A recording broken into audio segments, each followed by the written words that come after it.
siapa di sini yang pernah ngalamin kemah pada kesurupan? Gue belum. Gue ngalamin.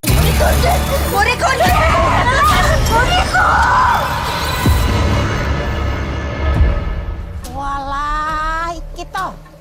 Sing wingi diomongke Mbah Sonto ki. Detokis. Ngomongin film bersama Bayu dan Edoy. Oke, kemah terlarang kesurupan massal again dari thread yang udah dibukuin ya. Oh ya. Sekarang Sekarang lagi in nih ya. lagi ngetren. Semua film dari thread. pertama ya dari business standpoint kan ini berarti udah punya fans ya kan. Kedua, Karena KKN juga. ya iya. Progenitor dari segala. Nah benar. Kedua kan bisa diklaim sebagai kisah nyata, ya kan? Iya. Gitu loh. Oke, jadi ini settingnya tahun 2016 ketika anak-anak SMA latihan dasar Ini kepemimpinan kayak gitu. pramuka deh kayaknya. Nah cuma kalau di sekolah itu kan biasanya panitianya senior nih, anak-anak kelas 3 ya. Di sini di film ini ada yang namanya Heru, dia pembina, kakak pembina. Alumni. Pramuka berarti ya. Alumni kayaknya. Iya, alumni. Gue ngeliat nih Heru tipe-tipe di mana-mana kayaknya ada deh alumni itu yang nggak cabut-cabut dari entah dari sekolah entah dari kampus Iya. gitu. Ada terus. Masalahnya dia kayak membimbing kesenian juga karena ada kesenian ketoprak gitu ya, Iya. drama Dia drama pembinanya. bahasa Jawa ya. Dia pembinanya dan dia Gitu. juga melatih itu. Iya, dia ngedirect juga gitu. Nah, jadi si Heru ini mengarahkan supaya acara retreatnya nih di situs angker sebetulnya, ya. Kemudian mereka datang ke ketua di sana, Mbah Sonto, diperankan oleh Langgeng Simatupang. Pak Tonto tuh yang menyarankan. Iya, dia tahu ini angker bahaya buat anak-anak, apalagi kan kalau dalam kegiatan gitu biasanya kita capek ya, dalam kondisi lemah tuh rentan. Terus emang dikasih persyaratan ya harus bikin sesajen. Nah, oke, ada mereka di sana. Nah, kita juga dikenalin sama dua sahabat nih, Rini sama Naila. Rini sakit-sakitan nih. Iya, dia punya asma dia Punya gitu ya. asma jadi kayak ya kalau pelajaran olahraga gitu. Iya. Jadi yang izin gitu. Iya, izin terus. Dia memang secara fisik gak kondusif ya, baik. Makanya, tapi dia aktif di teater ini, di kesenian ini, sehingga mau gak mau dia ikut gitu loh. Ada sih senior bilang, lo yakin lo gitu kan, tapi dia tetap ikut. Nah, si Rini inilah yang menjadi center film kita. Rini diperankan oleh Kalista Arum, Naila Purnama. Iya, kalau tadi Heru udah ya. Aduh, Derby Romero, sorry, lupa. Kalau ketua panitia di siswanya sendiri itu si Miko ya, si Fatih Unru. Gitu. Nah, Fatih Unru tuh kayaknya agak-agak naksir juga nih sama si Rini. Dia Lagi pula ngasih perhatian nih. di sekolah itu siapa yang gak naksir sama Rini? Cantik banget. Cantik banget. Kalista Arum di sini gue keinget-inget, gue sempat bilang sama lo waktu nonton tadi, mirip Melanie Laurent. Gue nggak tahu cara baca gimana yang di Inglourious Basterds-nya Tarantino. Kan memang gitu ya, dalam kondisi fisik yang lemah lebih gampang dimasukin ya, baik. Gitu loh. Nah, si Rini nih ada kejadian kayak gitu, dia kecapean, terus mentalnya juga nggak stabil karena di saat dia capek dia digosipin, dia dengar sendiri kan di balik pintu gitu. Jadi ketika dia ke toilet ada teman-temannya yang ini nggak mungkin si Miko naksir Rini, ini nggak mungkin si Rini bisa jadi pemeran utama di drama ini gitu kan.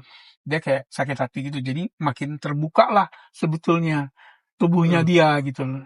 Nah pada saat itu masuk, tiba-tiba muncul cincin nih Bay ya, dia pakai, kemudian udah dia benar-benar udah buka pintu, masuklah arwah Roro Putri. Singkat cerita, pokoknya di perkemahan itu sesuai dengan judulnya terjadilah kesurupan satu demi satu. Iya. Sehingga kesurupan massal. Itu kira-kira Iya. filmnya. Jadi ternyata kan kalau kita nih selama ini ngalamin kalau saya di Cibubur gitu, kesurupan kita nggak tahu sebabnya apa sebetulnya. Kalau di sini dikasih kayak ini loh alasannya kenapa pada bisa kesurupan Hmm. gitu.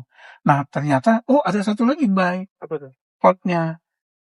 Si salah satu tokoh di film ini ternyata memang dia ngilmu gitu kan. Hmm. Dia minta wangsit Hmm. gitu loh. Nah wangsitnya itu harus dibayar mahal sama teman-teman sekolah ini. Iya. Gitu. Film ini disutradarai oleh Ginanti Rona. Hmm. Nah Ginanti Rona nih pernah ada 2 filmnya yang gue suka. Susuk tahun lalu Hmm. sama Kalian Pantas Mati tahun 2022. Hmm. Ini kalau menurut gue bukan film horor yang serem sih Bay ya. Tapi film horor yang seru gitu. Hmm. Kalau lu gimana? Gue suka sih sama film ini karena kita udah dalam beberapa bulan terakhir ini kan banyak banget nonton film horor. Dan gue ngerasa ini film ada sedikit perbedaan lah. Terutama dari Lembayung yang kemarin yang kayaknya Jump scare-nya tuh bertubi-tubi. Sementara ini berlawanan minimal. Jadi dia pakai Tapi efektif ya. Ya, dia pakai jump scare, tentu horor ada jump scare, tapi minimal dia lebih mengandalkan atmosfer ya. Yang gue cukup enjoy ngeliat horor begini. Dan gue juga appreciate bahwa ini kan tentang kesurupan. Kayak kemarin kita baru nonton Kuasa Gelap juga yang tentang kesurupan. Lembayung juga. Wah, gitu ya. Anak Mukanya berubah gitu. Karena memang ada referensi film-film luar yang melakukan itu, sah-sah aja. Tapi bagi gue, sebagai orang yang pernah ngeliat kesurupan beneran, kamu gak berubah dan orang yang kesurupan itu, dan jadinya lebih real. Gue adegan-adegan kesurupannya jadi real buat gue. karena kalau kayak monster aja kayak setan atau apa gitu ya. Ada setan yang di makeup ada, tapi maksudnya pada saat kesurupan itu Iya, ya. pas ya, orang yang kesurupannya nggak berubah, fisiknya nggak berubah gitu. Itu menambah realisme dari gue. Terus juga ada penggunaan ular, misalnya ular beneran ya. Jadi memang mungkin ada CGI-nya juga, tapi CGI-nya bersih. Jadi ada ular juga ular beneran, sehingga jadi kalau menambah enjoyment penonton juga bagi gue dapet sih. Nah terus jadi itu ya tadi yang Boy bilang jump scare-nya minimal tapi efektif gitu ya. Bisa mengundang reaksi penonton tanpa harus dikaget, walaupun ada satu yang gue kaget ya memang. Nah terus gue rasa tadi kan gue bilang film ini buat gue ya bukan film horor yang serem per se gitu, tapi seru. Nah karena buat gue dari awal dia udah menang ketika dia menjual konsep kemah gitu ya. Jadi kayaknya yang calon penonton yang usia remaja mereka dekat, nah kita juga udah ngalamin itu. Jadi dari Bisa relate ya?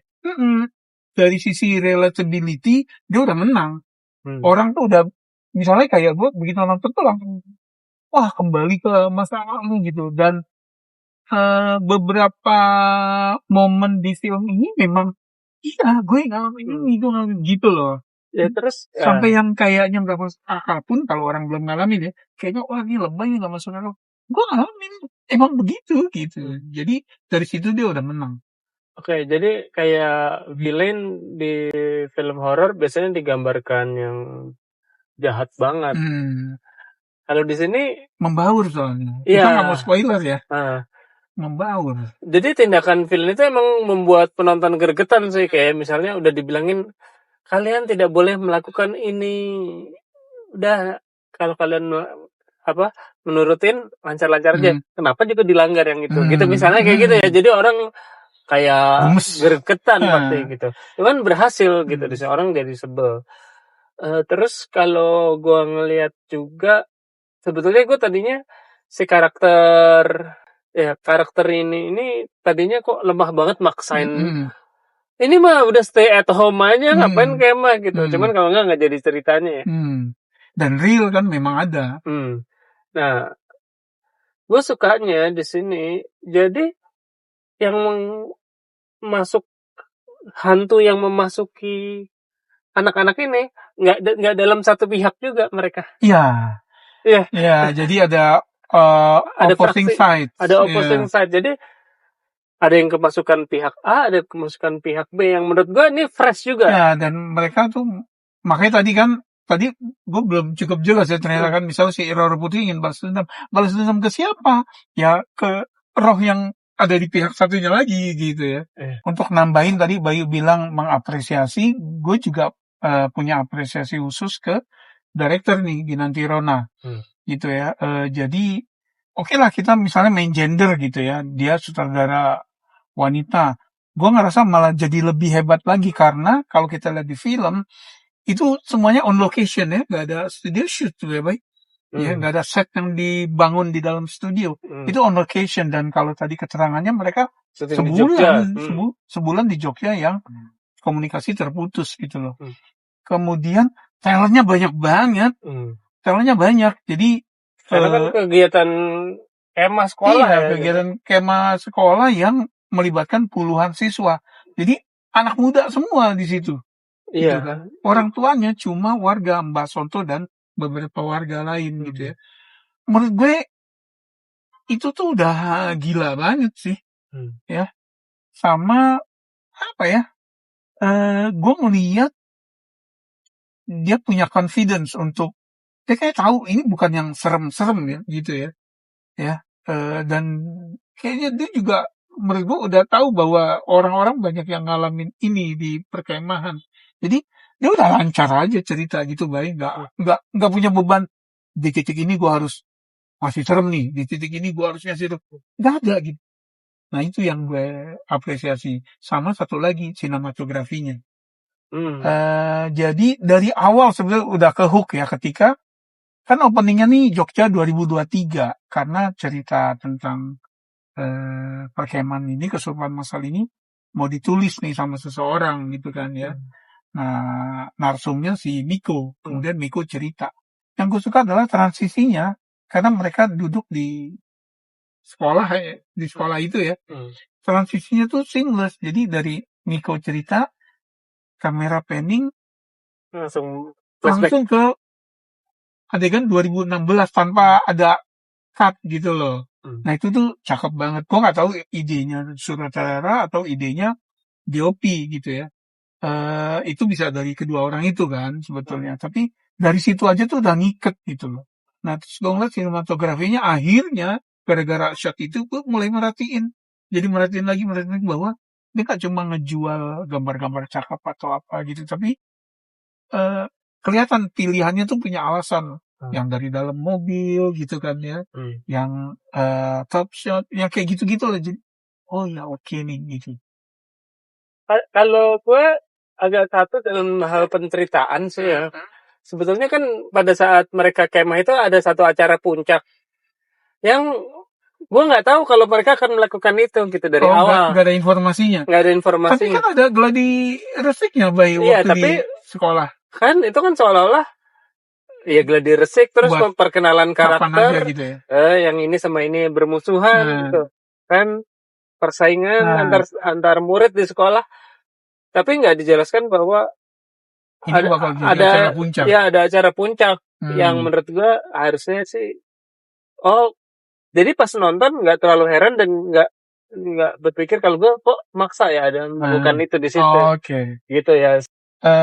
Tapi selebihnya gue enjoy banget film ini, Bay. Benar dibanding beberapa horor yang kita nonton belakangan, ini lebih segar. Ya. Pemainnya juga rata lah bagusnya gitu. Buat gue skornya film ini 7,5. Wow, tinggi. Ya, gue juga sama. 7,5. Nah, ini menurut gue tahun lalu ketika gue nonton Susuk, gue juga surprise, gue suka sama film itu, Bay. Gitu. Oke. Ini kamu nonton ini ketika mungkin ya kalau ini di-publish, video ini di-publish kan tanggal 10 nih, pas film ini dirilis. Jadi mungkin kamu belum nonton. Tapi kalau kamu udah nonton, silakan tulis komen kamu, pendapat gak sama kita, apa aja bagian yang kamu suka. Jangan lupa like and share. Sama makasih udah mampir. Sampai ketemu di film berikutnya. Salam. Salam.